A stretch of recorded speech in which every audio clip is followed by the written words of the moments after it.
Salve, salve, meu povo! Estamos aí para a gente falar um pouco sobre poluição atmosférica. Um tópico bem legal, porque dá para a gente relacionar com um monte de coisas do nosso dia a dia, do nosso cotidiano. E não é uma parte das mais difíceis. A gente vai precisar ter um conteúdo e um conhecimento muito bom sobre as funções inorgânicas, ácidos, óxidos principalmente, para a gente poder entender o que está acontecendo aqui, tá? Vamos avaliar então essa parte da poluição atmosférica, de alguns pontos dessa poluição atmosférica aí. Vem comigo.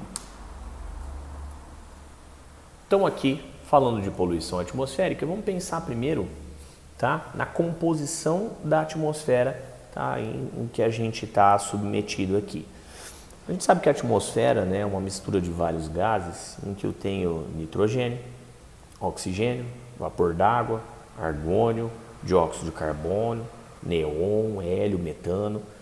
Então, a gente tem uma mistura homogênea de vários gases e você vai percebendo que as porcentagens em volume desses gases elas variam bastante. Você tem nitrogênio, 78,1%, oxigênio 21%, vapor d'água de 0 a 4%, dependendo da região e da época do ano, a gente sabe que o clima afeta isso aqui também.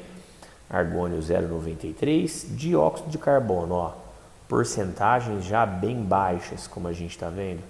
Neon, hélio, tá? Outros dois gases nobres e o metano ali com uma porcentagem ainda mais baixa.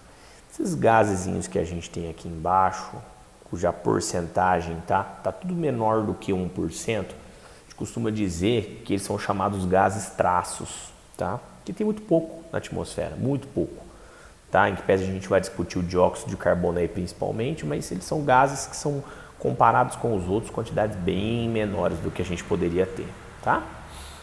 Beleza. Pensando nessa composição atmosférica, né? Primeiro problema ambiental que a gente vai discutir, na verdade, tá, é o chamado efeito estufa. E a gente precisa de início entender o que é esse efeito estufa para a gente poder justamente identificar isso aqui. Se o efeito estufa ele é mocinho para o ambiente ou se ele é o vilão da história. Tá?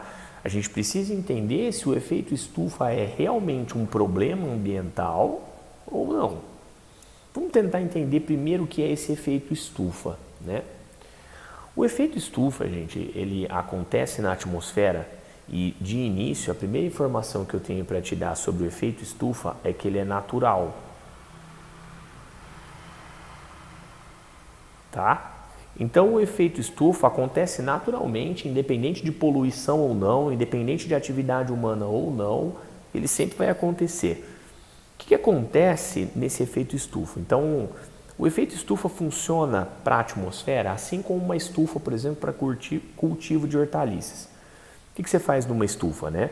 Você põe as hortaliças aqui dentro, você deixa os raios de sol penetrarem um pouco e você põe uma barreira, que aqui eu coloquei uma barreira de vidro, por exemplo, tá? Para ilustrar, que tem como objetivo fazer o quê? Reter parte dos raios ultravioleta e infravermelhos do sol. Tá? Então você vai reter parte dessa radiação que eu estou representando aqui, tá? A partir da radiação proveniente do Sol. Então a radiação ela entra, uma parte dela fica aqui dentro, aumenta a temperatura, possibilita que as plantas façam fotossíntese, o ar fica aquecido, tá? Só que tem uma parte dessas ondas, tá, que é devolvida para fora e uma parte fica aqui dentro. Comparativamente, na atmosfera é mais ou menos a mesma coisa que acontece. Olha para a imagenzinha aqui do lado. Quando os raios de sol batem na atmosfera, uma parte deles é refletido, como você está vendo aqui, mas a maior parte deles entra para dentro da atmosfera, bate na Terra, uma pequena parte deles fica preso aqui dentro, sendo dissipada em calor, e uma parte é devolvido, tá, para a atmosfera mais alta. Então, comparativamente, a gente tem duas situações muito parecidas, numa estufa e na atmosfera. Por isso que a gente chama de efeito estufa, porque na atmosfera o efeito é mais ou menos o mesmo. Então, a radiação proveniente do Sol bate, dissipa parte da sua energia aqui na forma de calor, o que possibilita que as temperaturas no globo terrestre sejam tá? Temperaturas adequadas para a existência de vida. Se a gente não tivesse efeito estufa, por exemplo, a gente teria médias térmicas muito menores do que as que a gente tem hoje em dia. A gente teria talvez médias térmicas bem abaixo de zero, o que com certeza ia impossibilitar a existência de vida em várias regiões do globo terrestre. Então o efeito estufa, ele é natural e benéfico, tá? Ele não é um problema ambiental, ele é necessário para que a gente possa manter a vida no globo terrestre. Então esse efeito estufa, tá, de retenção da radiação proveniente do Sol, ele é primordial. Para que exista vida humana na Terra, o efeito estufa é primordial, tá? Então ele não é um problema ambiental, correto? É a primeira informação que a gente tem a concluir aqui. Então ele funciona dessa maneira como a gente descreveu. Radiação proveniente do Sol, uma parte dela é refletida, uma parte é retida para ser dissipada na forma de calor e uma parte é devolvida para a atmosfera alta. Beleza. Então, se a gente já sabe que ele não é benéfico, que ele não é um problema ambiental, o que acontece com o efeito estufa, então? Que ele tem entrado na pauta de jornais e de artigos científicos que falam sobre o meio ambiente, né? O que tem acontecido, na verdade, é um desequilíbrio desse efeito estufa. Então, as emissões de alguns gases estufa têm sofrido um aumento considerável nos últimos anos. E pensa comigo, um aumento na emissão de gases estufa, tá? Vai ocasionar o quê? Uma maior dissipação de calor, tá, na Terra e, consequentemente, você vai ter um aumento das médias térmicas, o que a gente chama de aquecimento global. Então, essa retenção de calor na atmosfera ela é feita por alguns gases. São os gases que a gente acabou de falar no slide anterior, presentes na atmosfera, que retêm essa radiação. Tá? Então, se eu tiver um desequilíbrio na emissão desses gases, eu vou ter um aumento na retenção de calor, a temperatura do globo terrestre ela começa a aumentar e aí eu tenho um problema ambiental, que é o que eu chamo de aquecimento global. Então, o efeito estufa não é problema ambiental. O problema ambiental chama-se aquecimento global. O que é o aquecimento global? É o aumento das médias térmicas no globo terrestre pelo desequilíbrio da emissão de gases estufa. Então, eu aumento a concentração de gases estufa, vou reter mais radiação proveniente do Sol, temperatura no globo terrestre aumenta. Quando a temperatura no globo terrestre aumenta, a gente tem derretimento de geleira, todas aquelas características que a gente vai citar já já, tá? Beleza. Então, vamos tentar agora entender quais são os principais gases responsáveis por essa retenção da radiação proveniente do Sol. Quem, tá, são os responsáveis por reter essa radiação e dissipá-la na forma de calor, né? Tá aí. Principais gases estufa que a gente tem. Os principais gases estufa que a gente pode citar são vapor de água, dióxido de carbono, o ozônio, o metano, o óxido nitroso e alguns outros gases como o CFC e o SF6, tá? O que acontece? Cada um desses gases estufa, como a gente viu no primeiro slide, eles estão presentes na atmosfera em quantidades diferentes. Então, CO2, vapor d'água, CH4, NO2, na maior parte das vezes eles são gases traços, lembra? Aí você vai me questionar e vai dizer, então se eles são gases traço, não faz muito sentido o raciocínio, porque se eles estão em pequenas quantidades, eles vão reter pouco a radiação proveniente do Sol, né? Só que mesmo aquele pouquinho que eles têm de porcentagem na composição do ar atmosférico, já é suficiente para reter muita radiação proveniente do Sol e deixar a temperatura do globo bem alta. Vamos pensar na fonte de cada um desses gases estufa. Bom, a água. A gente tem o ciclo da água, né? Água presente no mar, água presente nos rios, tá? A água da chuva, a gente tem a água presente nos aquíferos que a gente acaba usando e vai para a atmosfera.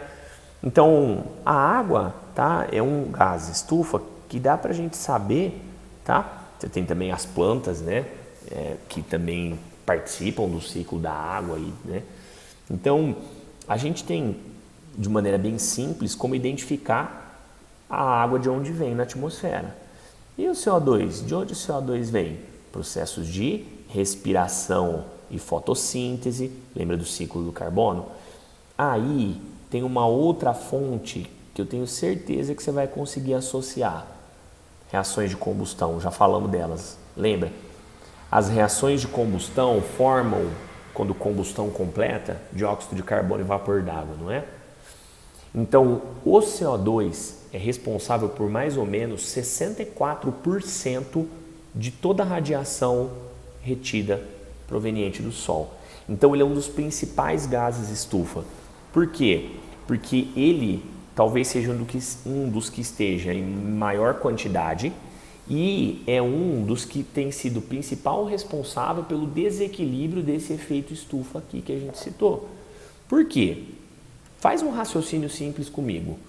Pensa, tá, de uns 10 anos para cá, se a frota de carro, moto, caminhão, se ela tem aumentado ou ela tem diminuído. Ela tem aumentado.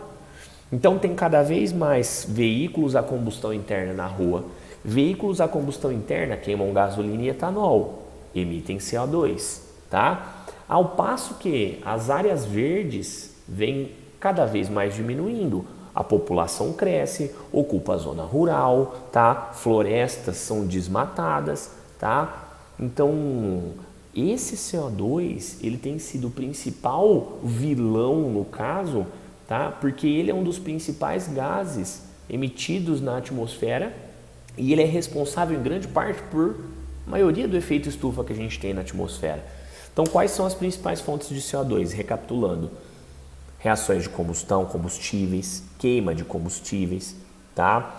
Diminuição da área verde das cidades, tá? Porque as plantas elas participam do ciclo do CO2 sequestrando ele para fazer fotossíntese, tá? E a gente tem vários outros aspectos. A agricultura também, né? Quando você mexe no solo, você acaba também liberando muito do CO2 que está dentro, está nas camadas da terra, né? Então, o CO2 ele é um dos principais vilões desse efeito estufa, né? Se a gente tivesse se os níveis de CO2 não tivessem crescendo, talvez a gente não tivesse tanto problema com esse aquecimento global. O ozônio ele até é um gás estufa, mas o ozônio ele é muito mais presente em atmosfera alta, em nível estratosférico, tá? Então, por mais que ele retenha a radiação, tem pouco ozônio em atmosfera baixa, tá? Para poder reter radiação proveniente do Sol de maneira tão grande quanto o CO2. Tá? Então ele não é um dos principais vilões em relação ao efeito estufa e ao aquecimento global. O metano sim. Por quê? O metano ele é um hidrocarboneto, tá? Que ele é produzido por decomposição anaeróbica de matéria orgânica. Tá? Então, ruminantes, já deve lembrar da questãozinha que o Enem colocou uns anos atrás, né? Os ruminantes, na decomposição, tá, da celulose que eles ingerem, eles emitem metano. Lixo orgânico, todo mundo já deve ter visto imagem, tá? Quem tiver alguma dúvida, dá um Google aí, uma imagem de um lixão, por exemplo, de um aterro sanitário. No aterro sanitário, tá, você tem vários tubos metálicos, tá, eliminando o gás metano o tempo inteiro, porque no aterro sanitário, no lixão, o metano é produzido em larga escala, tá? Tem países que usam esse gás, não é o caso do Brasil, talvez a gente devesse usar esse gás produzido para gerar energia, mas não é o nosso caso. O metano, ele tem tido, por causa do aumento da população, o aumento da produção de lixo, tem acontecido um desequilíbrio também na sua emissão, tá? Muito metano sendo produzido, tá certo? Aumento então do efeito estufa. Então o CO2 e o metano, junto com o vapor d'água, são os três principais, tá? Apesar do vapor d'água não ser tão responsável quanto os outros dois. Então falou de metano, lembra? Decomposição anaeróbica de matéria orgânica, lembra de lixo orgânico, tá? Óxido nitroso e esses outros aqui, o óxido nitroso, solo orgânico, solo muito fertilizado. Quando você usa muito fertilizante NPK, tá? Algumas bactérias do solo podem converter aquele nitrogênio em óxido nitroso, tá? Então, solo muito fertilizado. O SF6 ele é muito usado, tá? Em transformador de energia elétrica. Aí aqui a gente tem o CFCs, né? CFCs menor quantidade, né? Que a gente tem aí de CFC. CFC é usado como gás de refrigeração, correto? Então são os principais gases estufas com ênfase em alguns. Os principais responsáveis são, como eu te disse, a água, o CO2 e o CH4. Esses são os principais. Tá? Os outros estão em pequena quantidade, produção muito baixa. Tá? São esses daqui os principais. Principalmente esses dois aqui, tá? Tem havido um desequilíbrio muito grande na emissão deles, pelos motivos que a gente já discutiu. Tá? Beleza. Consequência do aquecimento global, né? Então, o aumento no teor dos gases estufa, tá? Aumento provoca um maior bloqueio na radiação infravermelha, que vai aumentar esse efeito estufa. Primeira consequência que todo mundo pensa, até coloquei a imagenzinha aqui do gelo, tá? É derretimento de geleiras. E se derrete as geleiras, você tem aumento do nível dos mares, tá? Alterações climáticas, porque o clima do globo terrestre está diretamente ligado com o quê? Com a circulação atmosférica oceânica. Tá? E se você vai mudar o comportamento do oceano, com certeza você vai afetar o clima. A gente percebe isso nitidamente no caso do El Niño, né? Qualquer alteração pequena na movimentação dos oceanos já causa alterações climáticas bem drásticas, tá? E aí a gente tem algumas outras condições, como o aumento da biomassa terrestre e oceânica, né? Por causa desse derretimento, você vai ter um aumento de populações, tá? De vegetais, de fitoplâncton, de zooplâncton, de qualquer parte de biomassa terrestre e oceânica também, tá? E aí a gente tem modificações profundas na vegetação, porque isso vai mudar o clima também, tá? Dependendo da altitude que você tiver, você vai ter alterações bem drásticas no clima.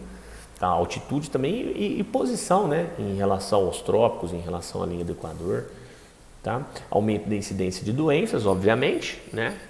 E proliferação de insetos nocivos ou vetores de doenças. Tá? Todas consequências diretamente relacionadas com alterações climáticas. Né? Você tem algumas doenças que são favorecidas em determinados climas, clima seco, às vezes clima muito chuvoso, tá?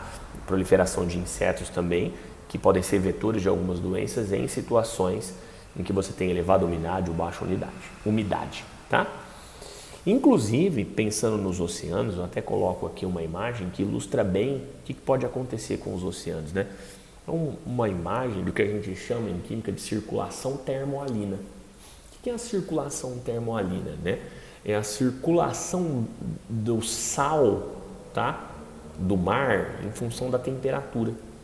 Qual que é a função do sal do mar e tudo mais, né? Você sabe que o mar é uma solução salina.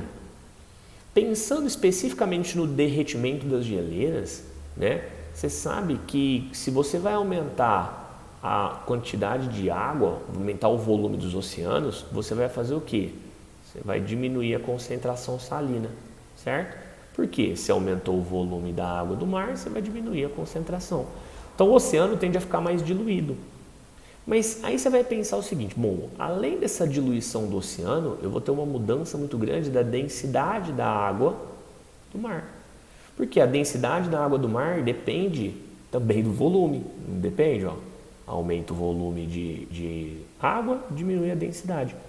Então o que acontece? A água do mar, tá? A circulação dela é controlada pela densidade também. Então você tem situações em que a temperatura ela é menor e essa temperatura também afeta a densidade. Aí a água mais densa ela afunda, como a gente está vendo aqui, tá? Aí depois essa água ela fica menos densa e aí ela sobe em algumas situações, como você está vendo, tá? E aí ela pode voltar a descer de novo, como a gente está vendo aqui, numa circulação que é governada pela temperatura, como a gente está vendo, tá? Mais próximos do Equador, mais próximos do trópico, e também pela quantidade de sal, pelo volume da solução. Então, se eu estou diluindo a solução salina do mar, eu estou mexendo na sua densidade. Essa água do mar, ela não vai descer tanto, porque a densidade dela vai ficar menor. Se ela não descer tanto, ela troca menos calor com o continente, você já vai ter alterações climáticas. Então a circulação oceânica está relacionada ao sal e, consequentemente, isso vai alterar não só a circulação da densidade pela temperatura, né? Isso vai causar uma alteração na circulação oceânica como um todo, né? Porque essa movimentação da água pela densidade relacionada à concentração salina e à temperatura, tá? Ela está relacionada com as outras correntes que a gente tem, ou a outra circulação marinha, né? E a gente tem que pensar de novo que qualquer alteração no movimento das águas dos oceanos vai causar graves alterações climáticas. Então a gente tem aí, né, mais um problema ambiental relacionado a esse aquecimento global. Tá? A água do mar, ela não vai fazer o mesmo movimento que ela fazia, por causa da diluição da solução, principalmente. Consequentemente, pelas alterações na temperatura também que a gente vai ter de acordo com o aquecimento global. Beleza? Primeiro problema ambiental está falado aí, que é o chamado aquecimento global. Segundo problema que a gente vai ter, chuva ácida. A chuva ácida, né, ela vai acontecer em que situações? Vamos pensar em duas situações aqui para a gente entender o que acontece, né? A chuva, quando limpa, imagina um ambiente sem poluição, então, né? Ela já é levemente ácida, por quê? Porque na atmosfera está cheio de CO2. CO2, na classificação, ele é um óxidozinho ácido, né? E esse CO2 ele já dissolve na água da atmosfera e ele forma H2CO3, tá? Que é um ácido fraco, o que provoca uma diminuição do pH da chuva. Então a chuva sem poluição nenhuma, ela já é levemente ácida por causa do CO2 que você tem, tá? Então chuva sem poluição já é ácida. Ela só vai ser considerada chuva ácida quando o pH for para valores menores do que esse 5,6. Então eu vou precisar de uma acidez extra. Eu vou precisar de mais ácidos ou mais óxidos ácidos do que o CO2. Da onde vão vir esses óxidos? Tá? São óxidos de enxofre e de nitrogênio. De onde vem isso aqui? Queima de combustíveis. Então os combustíveis fósseis como petróleo e carvão mineral, tá? Tem uma grande quantidade de enxofre. Quando esse enxofre queima, ele gera SO3 e SO2. O SO3 na presença de água gera ácido sulfúrico. Os óxidos de nitrogênio gerados dentro do motor do carro, tá? Como que esses óxidos de nitrogênio são formados? Pela reação entre o N2 e o O2 da atmosfera. Então, dentro do motor do carro, essa reação passa a acontecer. Aí você vai formar NO, o NO vira NO2 e olha o NO2 que faz? Gera dois ácidos, o nítrico e o nitroso, tá? Então a chuva, nessas duas situações aqui, o pH da água da chuva ele ficou menor do que 5,6. Nessa situação aqui, a chuva é caracterizada como sendo ácida. Então, chuva sem poluição já é ácida, 5,6. Tem acidez extra, óxidos de enxofre, queima de combustíveis fósseis, óxidos de nitrogênio, queima de combustíveis de uma maneira geral, né? Vai ter formação de ácidos sulfúrico, nítrico e nitroso. E essa acidez extra diminui o pH da água da chuva, que torna, tá, o meio, tá, e algumas condições mais drásticas e mais difíceis para a gente. Por quê? Quais são as principais consequências disso daí, né? Você vai ter aqui destruição de florestas, porque se a chuva tem precipitação ácida, você vai queimar a folhagem de alguns lugares, como você está vendo aqui, tá? É importante frisar que essa acidez também pode vir de indústrias, tá? Também pode vir de indústrias que utilizem combustíveis fósseis, por exemplo. Você tem as termoelétricas, né? Termoelétrica queima normalmente carvão mineral. Carvão mineral é um combustível fóssil, tá? Então, isso também pode vir de indústrias. Queima de combustíveis fósseis, como eu falei, ou queima de combustíveis de uma maneira geral. Aí, e outra coisa, isso é tudo formado, tá, como gás. Então, você pode ter a chuva precipitando ácida numa região distante de onde a poluição aconteceu, tá? E aí a gente vai ter a acidificação de rios e lagos. Então eu posso ter esses óxidos sendo formados numa região metropolitana, eles vão se deslocar, como a gente está vendo aqui, e vão precipitar numa região onde não tem poluição, uma região com lagos, com rios, tá? Nas casas. Então essa chuva ácida ela tem um problema da circulação atmosférica. A circulação atmosférica ela vai ficar mexendo, tá? Ou deslocando essa chuva ácida.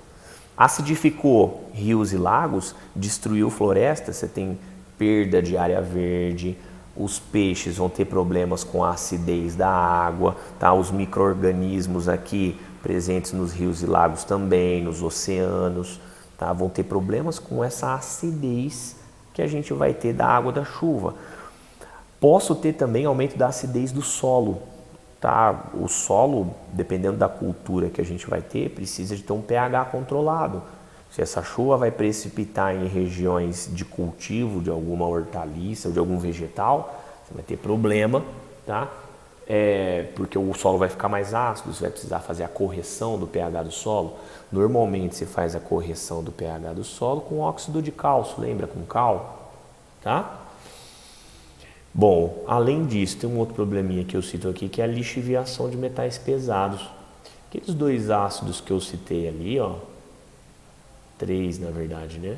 Sulfúrico, nítrico e nitroso, são ácidos que são bons oxidantes. Então imagina a chuva ácida acontecendo numa região onde você tem um monte de peças de metais pesados, uma indústria, né?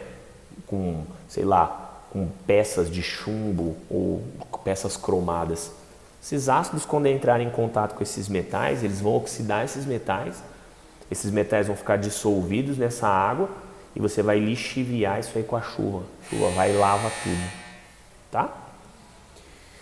Beleza. Então a gente tem aqui a lixiviação dos metais pesados, chuva ácida.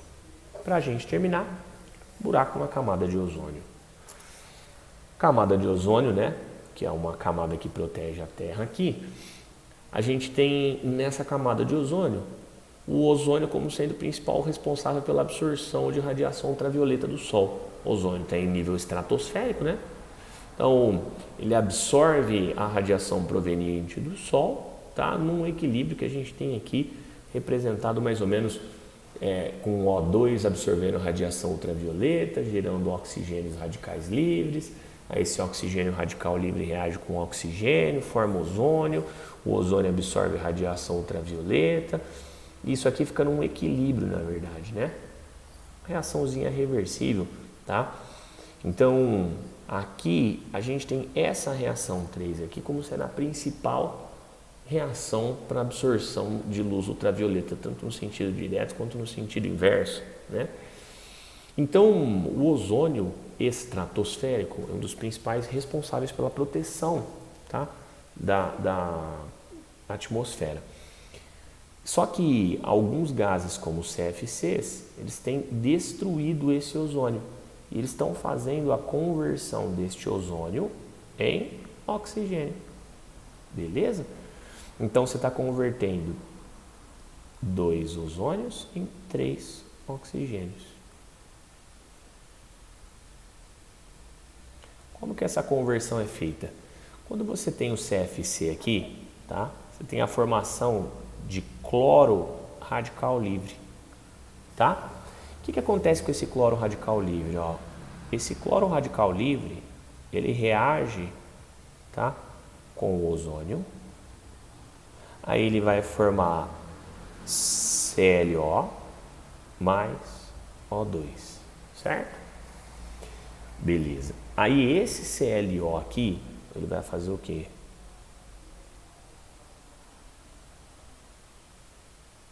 Vai consumir mais um ozônio, certo? E vai formar, olha só, 2O2 e mais o cloro radical livre. Aí você vai me perguntar, por que esse cloro radical livre, né? Esse cloro radical livre é um cloro com 7 elétrons na camada de valência. Então ele é extremamente estável e foi gerado pela quebra de uma ligação carbono-cloro, tá? Aí você vai ter esse processo em que você está convertendo 2 ozônios em 3 oxigênios. E curiosamente, ó, o cloro ele é catalisador desse processo, porque ele entra na primeira etapa e é regenerado na etapa seguinte. Beleza? Com isso, a camada de ozônio vai sendo degradada, o ozônio vai desaparecendo, vai sendo convertido em oxigênio e a gente tem os problemas que a gente sabe, porque há um aumento da taxa de radiação UV em atmosfera baixa, a radiação ultravioleta proveniente do Sol causa câncer de pele, você tem vários problemas relacionados a isso daí, pode causar problema inclusive nas vistas, né, nos olhos, tá certo? Então, a camada de ozônio é destruída pelos CFCs. Onde esses CFCs são emitidos? Ar-condicionado, aerosol, tá? Geladeira, tá? Então, são gases produzidos ou emitidos nessa situação aí. E esse CFC ele destrói o ozônio, deixando a atmosfera, a camada de ozônio mais fina, retendo menos radiação proveniente do Sol, causando os problemas que a gente já citou.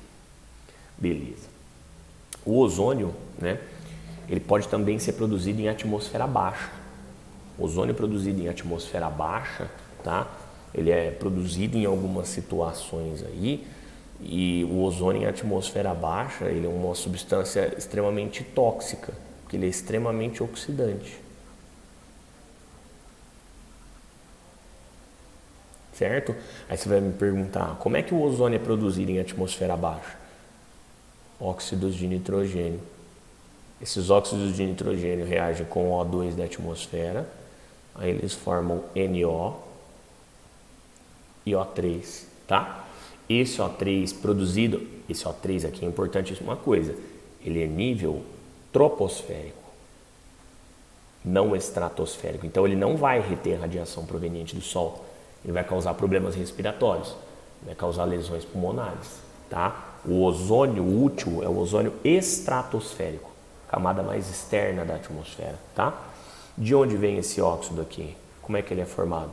Queima de combustíveis, tá? Então, regiões metropolitanas onde há muita queima de combustível, a gente tem problemas relacionados a isso aí, tá? Então, o ozônio, ele é útil em nível estratosférico, está sendo degradado a camada de ozônio, mas em atmosfera baixa ele é extremamente prejudicial à saúde, beleza? Problemas relacionados à camada de ozônio aí, tá? E com isso a gente encerra essa primeira parte dos problemas ambientais. Beleza, gente? Voltamos depois para a gente fazer mais alguma coisa, fazer mais alguns exercícios. Ok? Até mais.